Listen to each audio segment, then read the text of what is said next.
l'autre question que l'on se pose, mais lui, il est à l'exil, hein. et qui est une erreur monumentale, est-ce que ce n'est pas de penser que seul Assimi Goïta peut changer les choses au Mali? Parce que quand on dit non, il faut que tout soit mis en place d'abord avant de passer le pouvoir aux civils, c'est comme si les civils, quand ils arrivent, ils ne peuvent pas faire les choses autrement, ils ne peuvent pas développer le pays. N'est-ce pas une erreur? Au fait, le schéma que présente le Mali n'est pas le même voilà. en Guinée, par exemple, et au Burkina, au Niger. Peut-être au Burkina, au Niger, parce que, entre guillemets, les pays sahéliens, là-bas, ils sont confrontés à cette question de terrorisme. Bien sûr. Aujourd'hui, il y a quand même un argument dont pourrait se glorifier Assimi Goïta et toute son équipe. C'est le fait de pouvoir, entre guillemets, contenir l'aspect sécuritaire au nord du Mali. Je dis bien entre guillemets. Je ne suis pas sur le terrain. Mais de toutes les façons, les discours semblent changer depuis un bon moment. Ce qui fait que, lorsqu'on voit un peu la galère qu'a connue la population malienne du côté du nord, galère due à cette montée des mouvements terroristes de ce côté-là. Et aujourd'hui, avec les efforts qui sont consentis par l'armée à la tête par l'armée malienne, dont le commandant en chef reste Assimi Goïta, ces changements-là, est-ce que ces changements ne sont pas en train d'impacter dans la réflexion des Maliens pour dire que c'est l'homme providentiel? Donc c'est une première question, observation.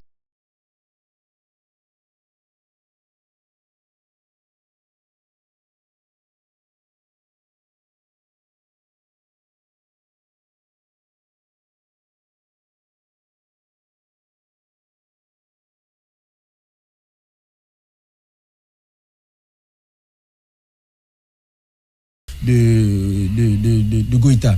Mais aujourd'hui, je pense qu'il n'y a pas de l'intérêt ni de Goïta, ni de l'imam Diko qu'il y ait une certaine opposition entre ces deux partis-là. Parce que ça ne va pas arranger le peuple malien. L'autre chose à relever, c'est quoi? C'est que la constitution malienne, depuis juillet 2023, nous avons une constitution.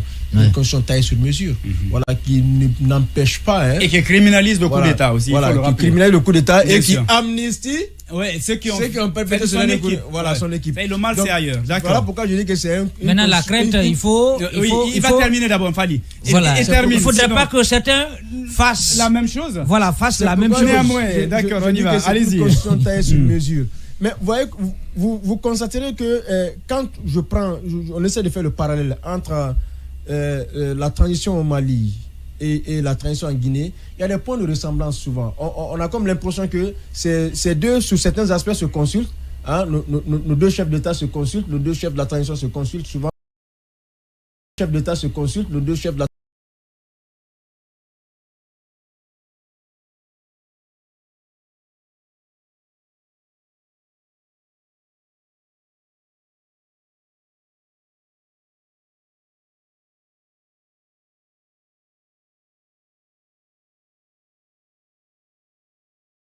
Voilà. Après, on pourrait dire qu'il y a un sentiment anti-français qu'on est en train de développer de ce côté-là. Je ne suis pas forcément d'accord. Il faudrait, aucun État ne peut vivre à vase clos.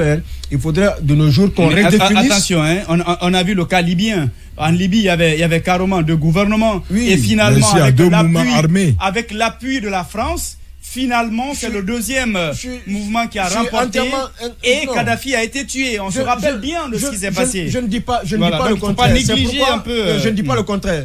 En tout cas, c'est une évidence qu'aucun État ne peut vivre à vase clos. Quoi qu'on dise aujourd'hui, il y a quand même des intérêts que le Mali peut tirer de la France et vice-versa, que la France également peut tirer du Mali, lorsque la coopération elle est franche et sincère entre les États. Donc, il est important aujourd'hui qu'on revoie les choses. Le Mali s'est tourné vers la Russie, hein. Oui, mais le Mali est un État souverain. La Russie qui est en difficulté, en grande difficulté aujourd'hui. D'accord. La Russie. D'accord. La Russie est en difficulté.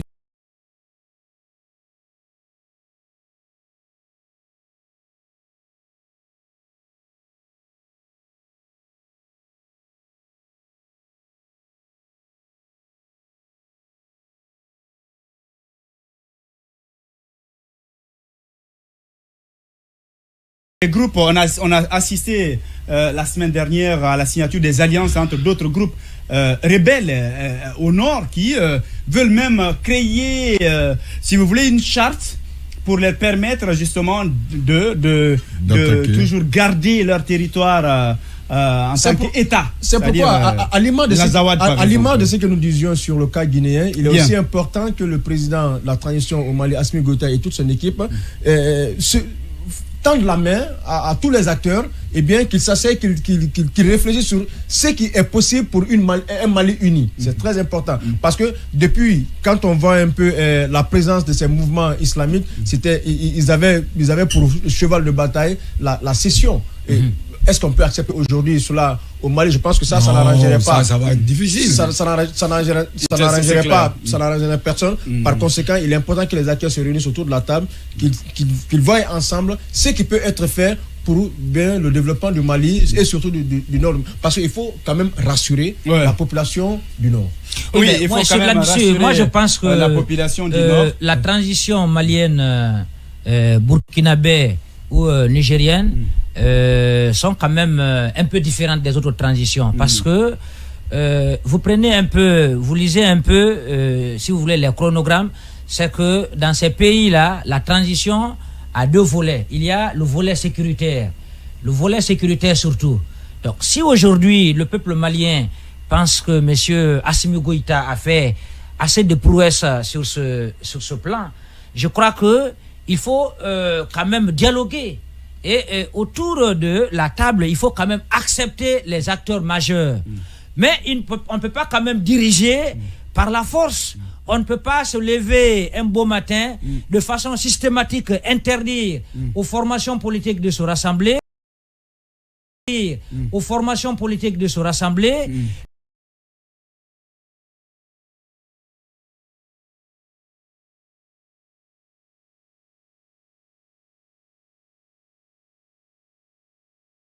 Il va terminer très rapidement. Allez, vas-y. Ouais, allez-y, Fali. D'accord.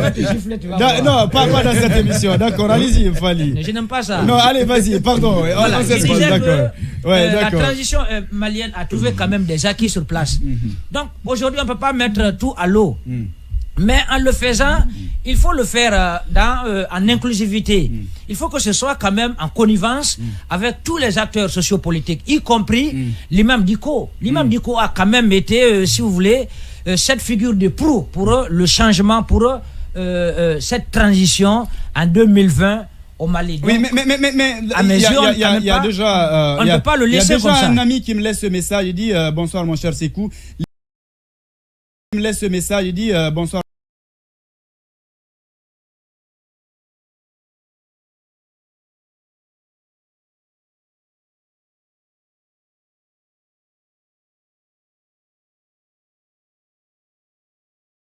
Ça, c'est un partisan. De quoi? De la junte? De la junte? Non, pas du tout. Lui, non, mais écoutez, ces derniers temps, dit qu'on avait plus de pourtant, il y a Yaya, par exemple, qui me dit. Il a quand même été acteur majeur.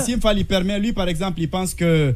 Voilà, il pense que l'imam Diko a été contraint à l'exil. Qui est certes en exil, mais qui est aux portes du Mali en Algérie. Et si l'Algérie devient aussi son allié, donc, ça pourrait aussi être un sérieux problème pour Assimi Goïta. Tout ça, ce sont des éléments qu'il ne faut pas écarter. Mais l'un dans l'autre, avec ce statu quo-là, pour revenir donc à la question qu'un internaute nous pose ici.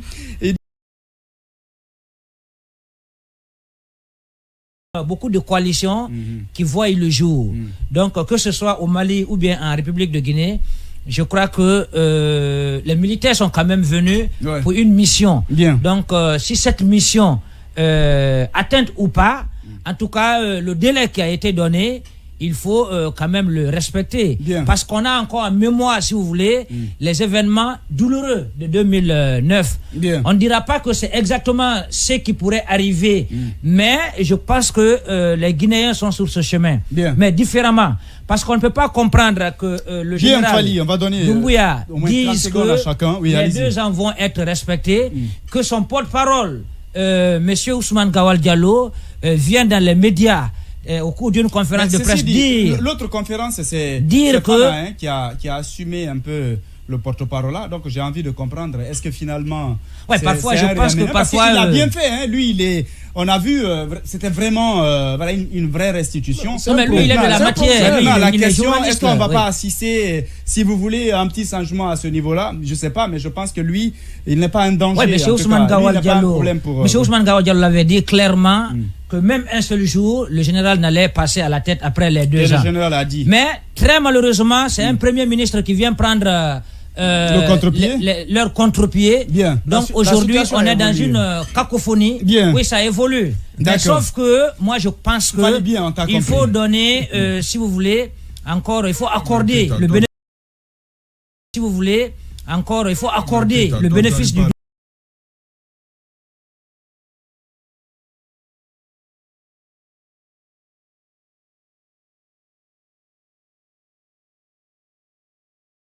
Bien. Finalement, on va faire comme Morel. Bien. On va observer une grève de la faim parce que tu monopolises la parole. Bien, il n'y a pas de problème. Ah bon, comment je monopolise Bonjour, la monsieur parole? Keita. Aujourd'hui, il est clair et c'est les militaires qui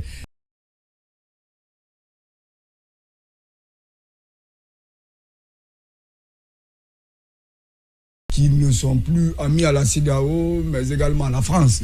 La grosse question qu'on se pose, est-ce qu'on peut évoluer à vase clos?